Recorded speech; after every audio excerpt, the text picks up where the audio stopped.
Guys, Fayyo agartanii Fayyoon nu gabbazaa jira. Fayyo. Yaa miidhagina onnan ani si qorre bakka kan kee dhugaa waaqayyo.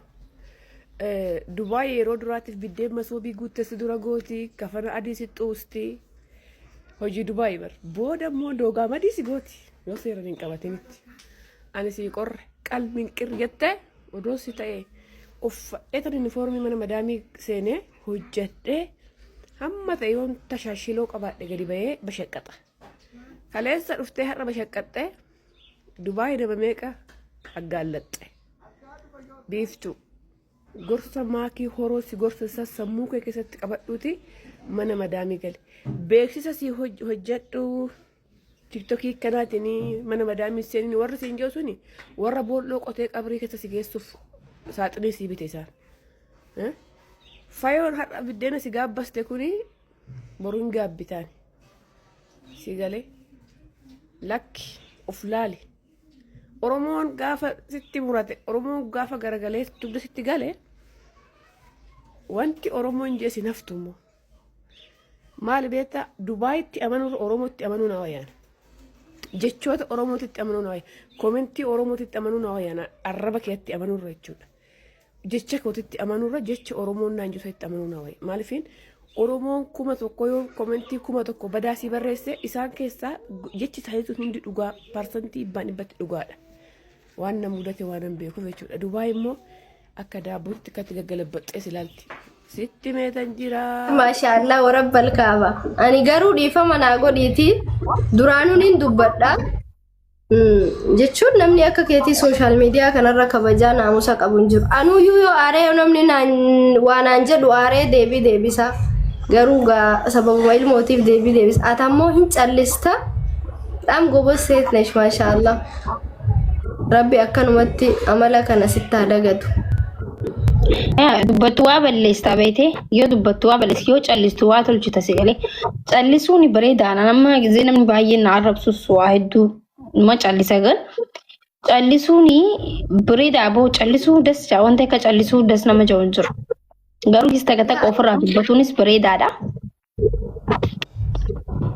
Baay'ee obsa qabeettiidha maashaallah wallaahi nama akka keetii miidiyaa irra obsa qabuun argine namni yogguu haruu deebii namaa deebisaa namni ni dogongora garuu hanga si arketti dogongora wayii sirratti hin argine maashaallah. Jis takkas aarreen waa balleessina bar garuu sinjiraam nama narrabsu arraba narrabsu dhugaadha arraba nama narrabsu dhagee innaa duuba maqabbana gadi hin baane guyyaa wantidha guyyaa san gadi hin baane baraaroo. Baane baraara sanitti ijoollee kiyya baay'ee dhukkubaa ture baa'uudhaaf yaada qabna turre garuu hin baane. Ummata qoy dhaggeeffadha yoo nama ilmoo harkadde gammadde gammachuu qabdan fakkaate baay'ee jarjartan lakkoofsa tokko barreessame mucaa bariyaa tokko yoon isiniif fide des isin jaa moo akkamii nama lama taanee sadi taanee gisee dhufne akkam des. Bataami maaliif jennaan anna dibawar maakii waan jiru naan jaan komanti jala dhugaa isin hin dhoysu waqa duraan yoo ta'ellee isin dhoysina jennee yaanne gan isin dhoysinu waqa akkana yoo nu gammaddan yeroo tokkoyyuu akkasiin jedhaa turan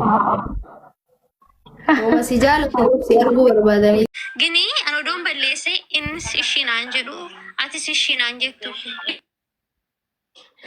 Yoo agartee jiraatte TikTok kanarratti viidiyoo kana hojjetan amma erga Dubaay deemtee darbeef ka birrii uummata Oromoo akkanatti nyaattee birrii uummata Oromootiin akkana taa'aa jirti. Yeemirri maakii olaaltee sammuu kee dhiisee sammuu kee bira darbeef bilooni sammuu keetiin hiika jechoonni isaan naan jaa. Maalas namni ati kan na gargaarte akkana ni gammadu akkana ni kolfuuf miti.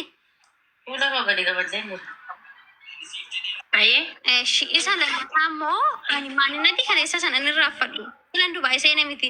Maakii ani har'a odoon miliyoona lakkaa'ame akkuma kana dura sitti himee si zalaalamii keessa na raaffadhu. Jireenya kiyya keessatti kana jechuun gisee rakkadhe sana anas si bare giseen quufee jiru miti. Gisee mataan kiyya'u agartee itti sin beektaa akkatti na agarte si galee. Garuu amma ani gadi ba'ee kolfee taphadhee waan an arge viidiyoo waraabee bakka natti toletti laayifii galee bashannanee gisee isaan ergadhee gisee isaan erga isaan na gammachiisanii erga isaan baay'inaan jedhanii taphadhodhanii jarri kun hojii dhabanii miti. Makiinaan immoo tajaajilaa hojjetamanii bishaanii miti. Erga isaanuu bahi gammadi taphadhu naan jedhanii yoo ani bahee taphadhee kolfee viidiyoo waraabee nama dabbara.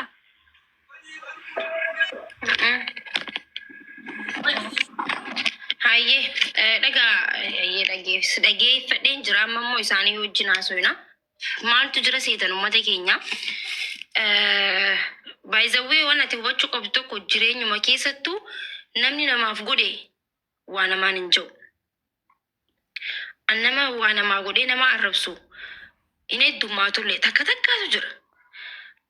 Akkuma akka xaafii akkuma waan takka argite badaan gaariin akkuma jirutti badaanis numa jira. Kanneen nama arrabsullee numa jira. Kan numaaf qofa nama arrabsuutu jira. Gaafa dabarteefiin arrabsa jee kannuutu jira.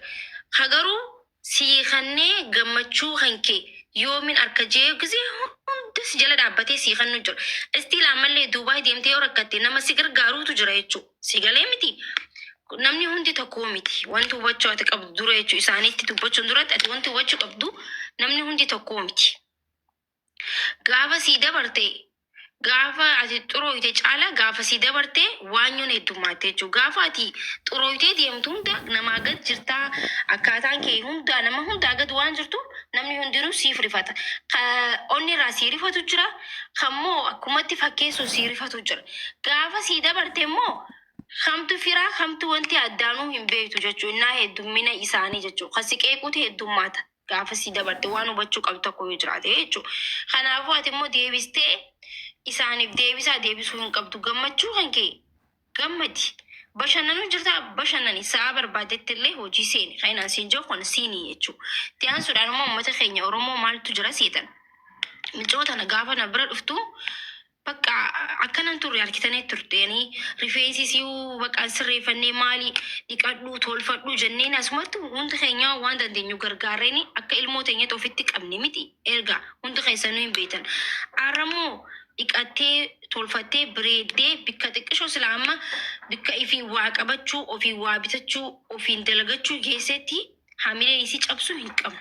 Maaliif jennaan ati har'a qabaachuu kee barte malee boru waan si eeggatu hin jiru jechuudha. Hin beektu jechuudha. Nama meeqaa jira Ameerikatti jireenya bareedaa jiraatanii gaafa maal akka ta'ame hin beekamu Itoophiyaa deebi'anii jiruu namaa gadi bakka rakkoo meeqa keessa hamaraatee jira. Ameerika irraa galee namni Itoophiyaa galee hamaraatu jira jechuudha. Maaliif jennaan rabbiitu beeka waan sana akka godhu jechuudha.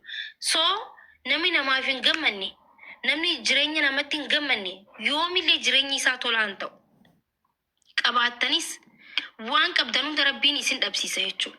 Isin galee namni namaaf hin gammanne wallaahi billaahi gammachuun harkatu jireenya isaa keessatti inuma gammachuu hin harkatu jechuudha. So jireenya callisimee gista calli. Ogutaa ka callisi dubbachaan jira. Waan hubachuu qabda wallaahi waan arkeef nama hedduu waan arkeef waan arkiteeraa dubbattaa waan arkiteeraa ragaa baata waan ta'eef wallaahi jireenya gaarii jiraachuudhaaf maallaqa qabaachuu osoo hin ta'in namaaf gammaduu qabda. Mana viillaa keessa jiraachuu miti jireenya bareedaa jechuun mana viillaa keessa jiraattee doolaara qabaattee jireenya bareedaan jiraattuu namaan gammadin. Maallaqa yoo qabaannee namaan gammadde riskiin eessaan akka sii dhuftee gammadduun beektu mana kan kee riskii guutu alli kee riskii gabbaatu jaalala bakka rabbiin gaafa nama jaalate namnillee si jaalata jechuudha. So kana hundi harkattanii gaafa namaaf gammaddan gaafa namarratti histii yaanne jireenya kan kee qarshiin takkittiin ati qabdu barakaa qabdi jechuudha. Doolaarri ati 30 qabdu garuu barakaa hin qabdu eessa akka seensitu beektu because kan namaa yoo if wanti goote bareedaa miti. Anamma akka kiyyatiin jiraadha akka mataa kiyyatiin deemu nama tokkoonillee addunyaa kanarratti if madaalu jechuudha. Akka kiyyatti akka maakii tokkotti an warqiidhaan namni tokko nan ga'u jeen jiraadhaan. Atilleen akkasi jiraachuu qabda. Hundi keetilleen biiftuun illeen jireenya mataa isiitti ani fooqii gubbarran deemaa lafarran deemu jettee yoo ka deemtu taate maashaallah baga rabbi sii dabarseettituma laayikii gootee bira dabaruudha. Malee fooqii gubbarraa gabbuu rabbi si